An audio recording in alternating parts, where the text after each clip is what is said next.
Welcome, and thank you so much for taking the time to learn more about the Direct Entry Masters of Science in Nursing program. My name is Carrie Ann Viennes. I am the Associate Director of Graduate Admissions here at Bay Path University. And presenting with me today is Dr. Linda Adams-Wendling. She's the Program Director for all of our nursing programs. We're so glad you're here.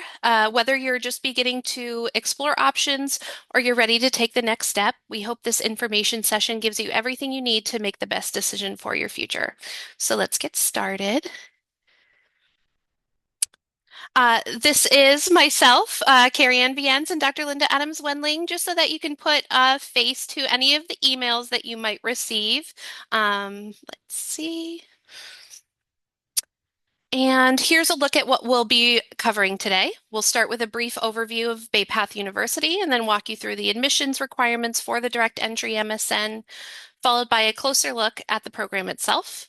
From there, we'll outline next steps for moving forward with your application, and we'll wrap up with some time for questions at the end. So let's go ahead and dive in.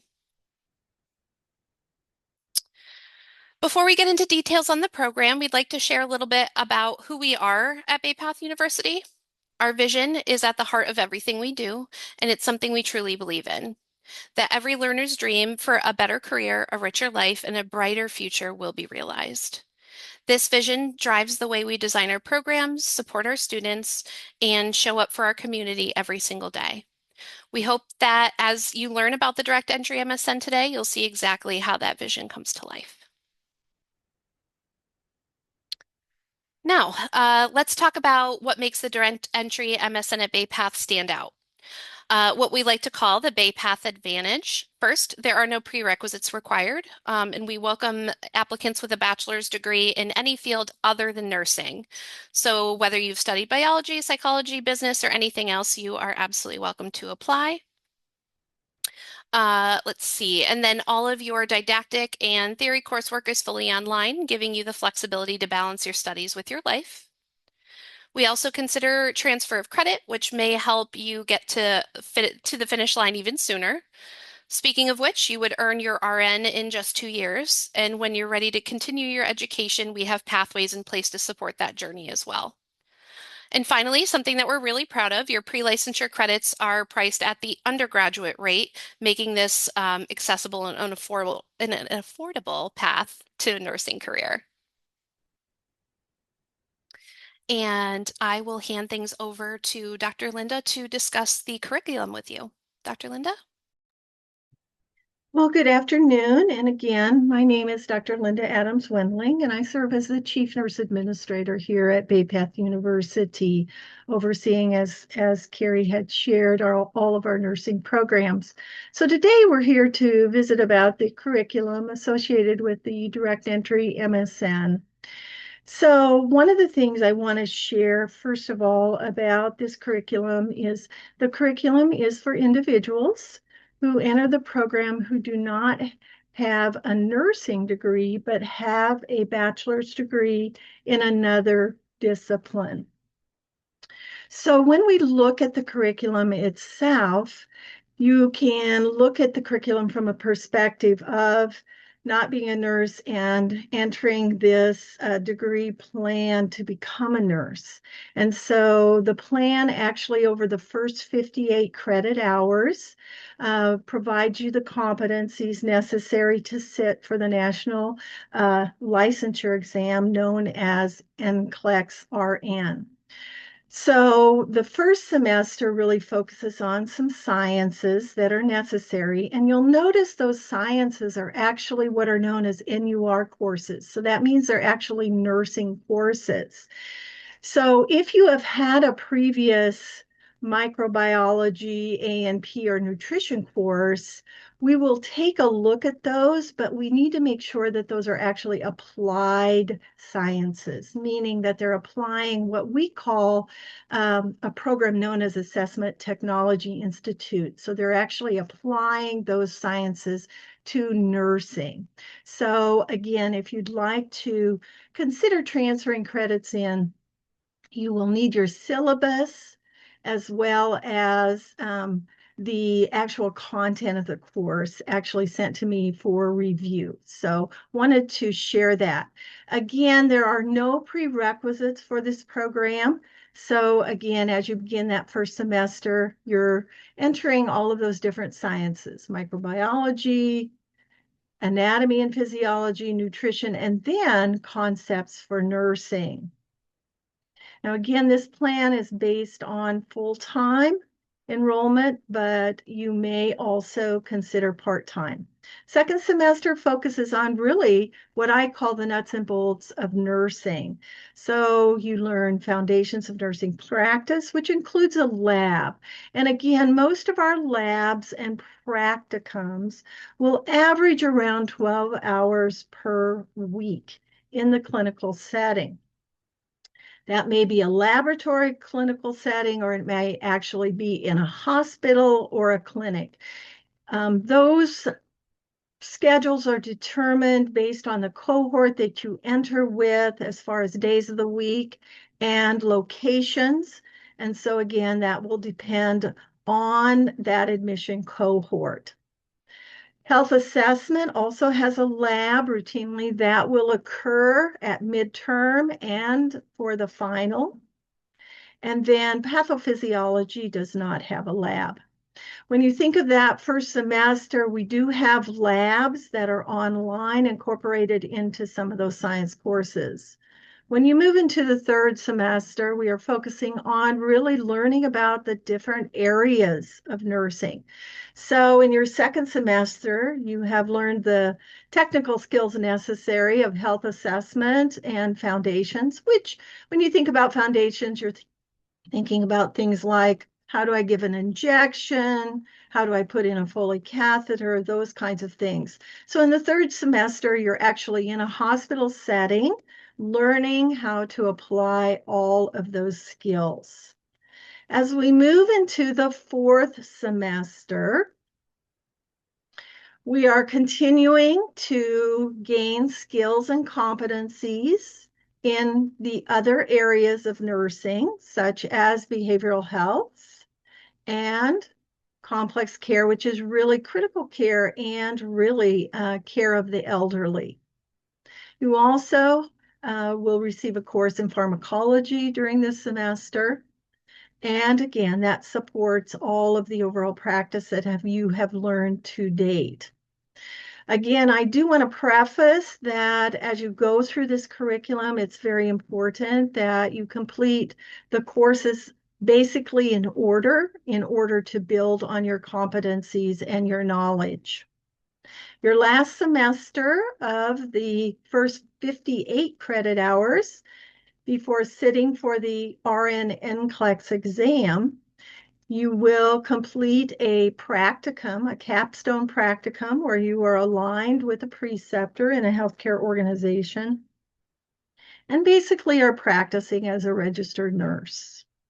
You also will receive a leadership and management course because realistically, as soon as an RN is licensed in a healthcare facility, they are placed in a leadership role.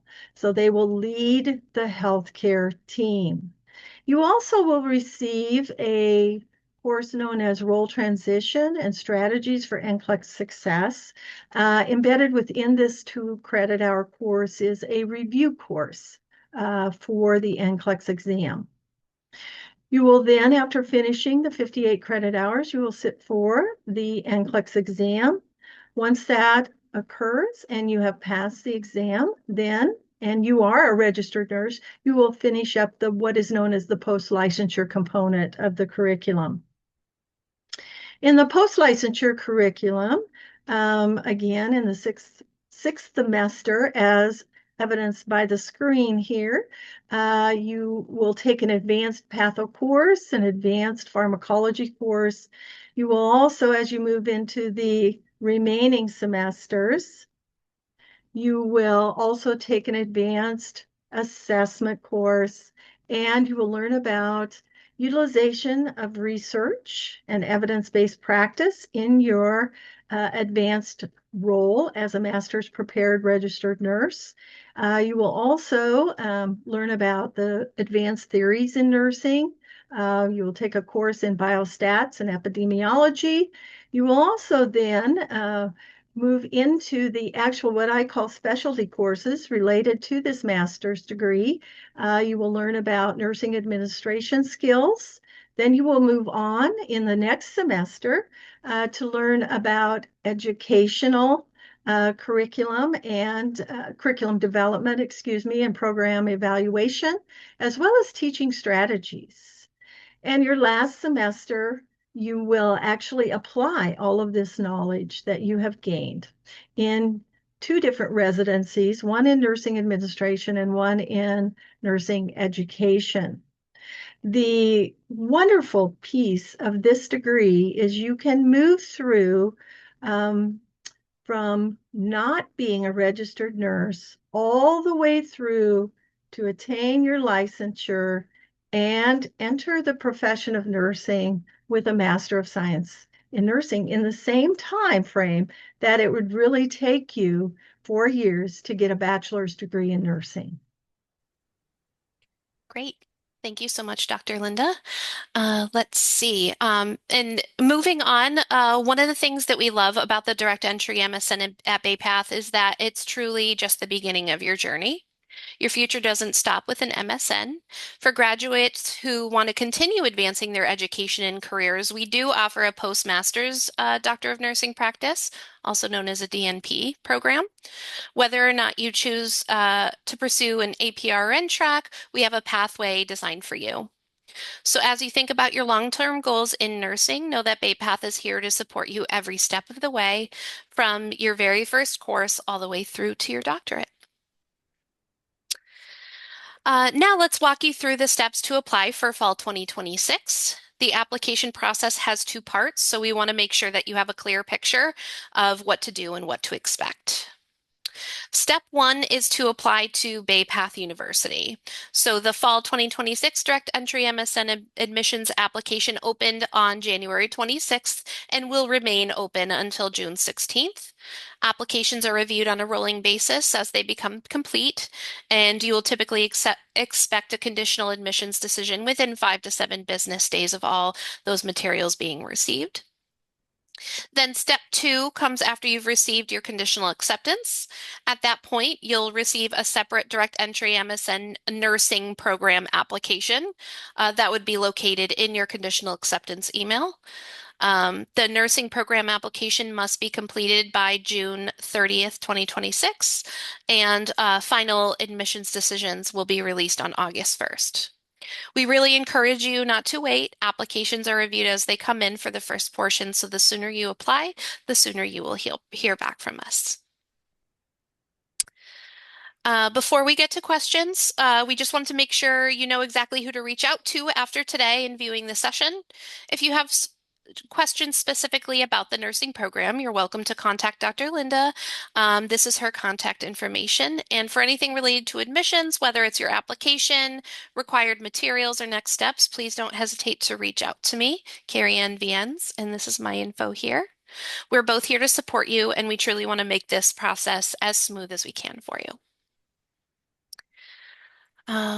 Okay, so these are some frequently asked questions that we've been receiving. So I will go ahead and read them out, Dr. Linda, if you'd like to answer them. The first one is, my ultimate goal is to become a nurse practitioner.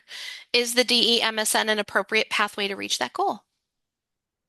Well, Carrie Ann, the best way to answer that question is number one, in order to be a nurse practitioner, you first have to be a registered nurse with a minimum of a bachelor's degree.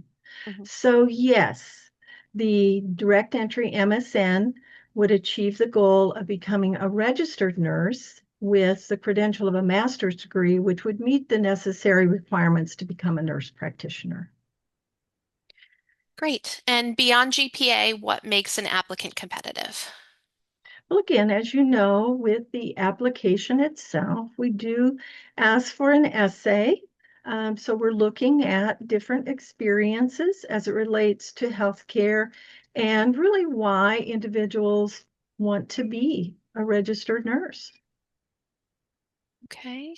And is there an age limit on completing prerequisites? I know there aren't any required prerequisites for the program, but if someone does have them under their belt, what is there an age requirement for them?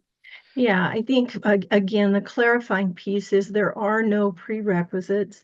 And as I shared earlier, there are really three courses that we could consider for transfer, and that would be a micro course, an A&P course, anatomy and physiology, or a nutrition course.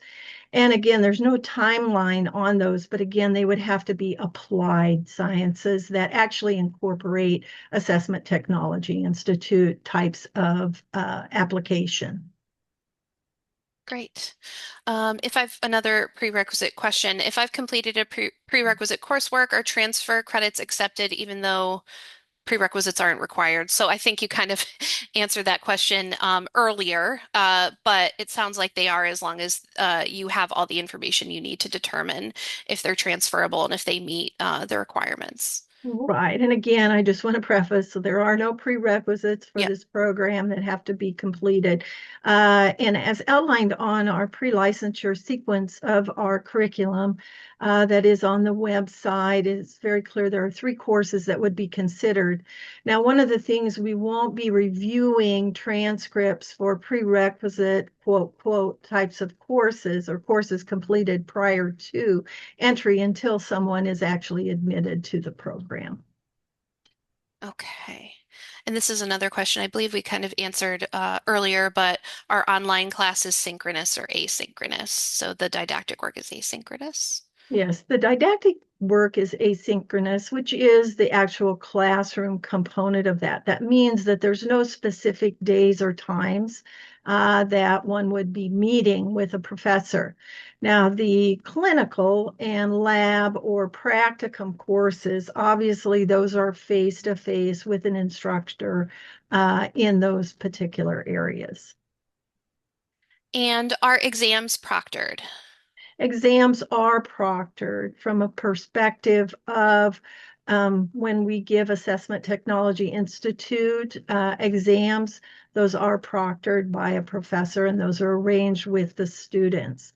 We also use what is known as Lockdown Browser, Respondus, for our ongoing exams.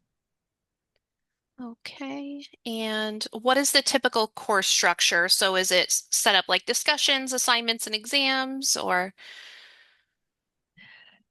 Exactly. That Okay. is exactly the way the courses are set up. We have periodic discussions. Routinely, the first response to the discussion is due on Wednesdays, and then the final response is due on Sundays.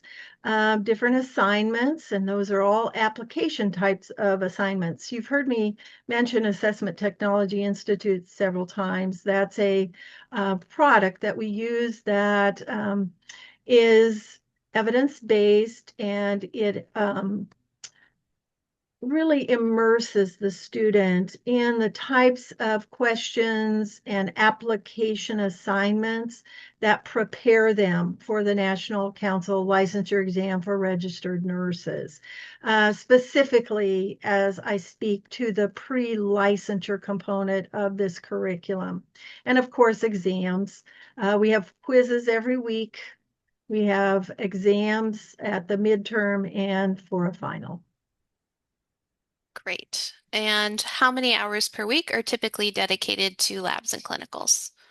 As previously shared, routinely, those will average around 12 hours.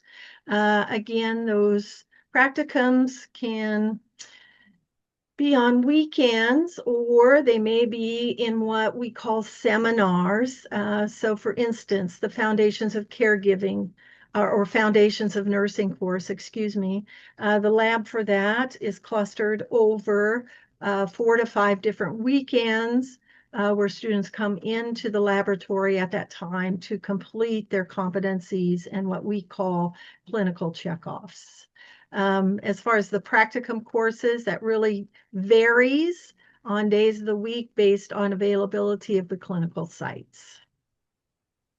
Okay. And regarding the labs, how often are students required to come to campus for labs? As just shared, for instance, the labs are really focused around the foundations of nursing course. And again, that is clustered over 4 to 5 different weekends over a semester. Thank you. How are clinical sites assigned, and when in the program is that placement determined? Okay. As shared again, when I was going through the curriculum, that determination as far as where students will be is determined after admission, and we take a look at the cohort as far as what will work best for them. Great, thank you. And last one, if I need to stop out after taking the NCLEX, what are my options for returning later? Basically, what the student would do is reapply to the program and be evaluated for potential admission. Great. Okay. Thank you so much. Thank you everyone for listening to this recording and for your interest in the Direct Entry MSN program. And thank you so much, Dr. Linda, for presenting with me today. Thank you. Have a wonderful day. You as well. Thank you. Bye bye.